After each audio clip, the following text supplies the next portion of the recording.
Hello दोस्तों, कई बार हमारे जीवन में वैसा नहीं होता जैसा हम चाहते हैं। हमारी इच्छा के विरुद्ध चीज़ें हो रही होती हैं, पर समय बीतने के साथ हमें ये एहसास होने लगता है कि जो बात हमें उस वक्त सही नहीं लग रही थी, उसी बात के लिए आज हम ईश्वर का धन्यवाद दे रहे होते हैं। तभी तो कहते हैं कि जो हुआ अच्छा ही हुआ, जो हो रहा है अच्छा ही हो रहा है और जो होगा वह भी अच्छा ही होगा। एक बहुत ही प्यारी कहानी सुनाती हूँ। एक राजा का विशाल फलों का बगीचा था। उसमें तरह तरह के फल लगे हुए थे। उस बगीचे की देखभाल किसान और उसका परिवार किया करते थे। किसान उस बगीचे से तैयार और मीठे फल रोज शाम को राजा के लिए ले जाता। एक दिन किसान ने बगीचे में आकर देखा कि नारियल, अमरूद, सेब, अंगूर, बेर सब पके हुए थे। किसान सोचने लगा कि कौन से फल आज राजा के लिए लेकर जाऊं। ना जाने उसके मन में क्या आया।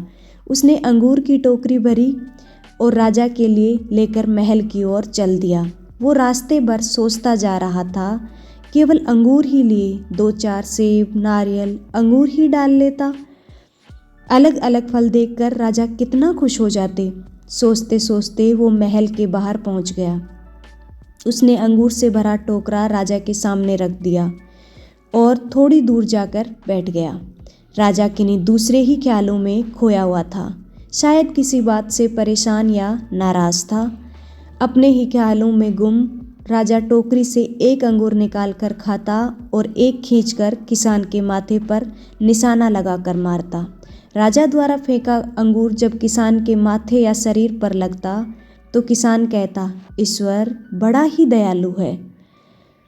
राजा फिर एक अंगूर किसान की तरफ फेंककर जोर से मारता और जब वो किसान को पड़ता तो किसान फिर कहता, ईश्वर बड़ा ही दयालु है। थोड़ी देर बाद राजा को अपनी गलती का एहसास हुआ। वो सोचने लगा कि मैं किसान के साथ कितना बुरा बर्ताव कर रहा हूँ और प्रत्युत्तर क्या आ रहा है। राजा ने किसान से पूछा कि मैं बार बार अंगूर फेंककर तुम पर मार रहा हूँ और तुम्हें लग भी रहे हैं और फिर भी तुम कह रहे हो ईश्वर बड़ा ही दयालु है। किसान ने बड़े भोलेपन से उत्तर दिया, महाराज बागान में नारियल, सेब, अमरूद, बेर ये सब तैयार थे, पर मैं अंगूर लाया। मैं वो सारे फल भी ला सकता था, पर ईश्वर की कृपा से ही मुझे ये भान हुआ कि मुझे अंगूर ही ले जाने चाहिए।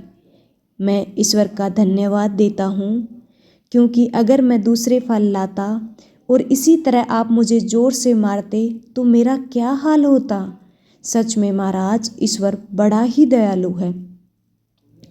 दोस्तों, यदि जीवन में किसी मोड़ पर आपको सही या आपके हिसाब से गठित न हो तो धैर्य रखना, क्योंकि समय अपने राज समय आने के साथ ही खोलता है और उस समय हमारे मुंह से यही निकलता है कि जो हुआ अच्छा ही हुआ। कहानी कैसी लगी दोस्तों, कमेंट करके ज़रूर बताएं और ऐसी ही मज़ेदार कहानियाँ सुनने के लिए हमारे साथ जुड़े रहें। धन्यवाद।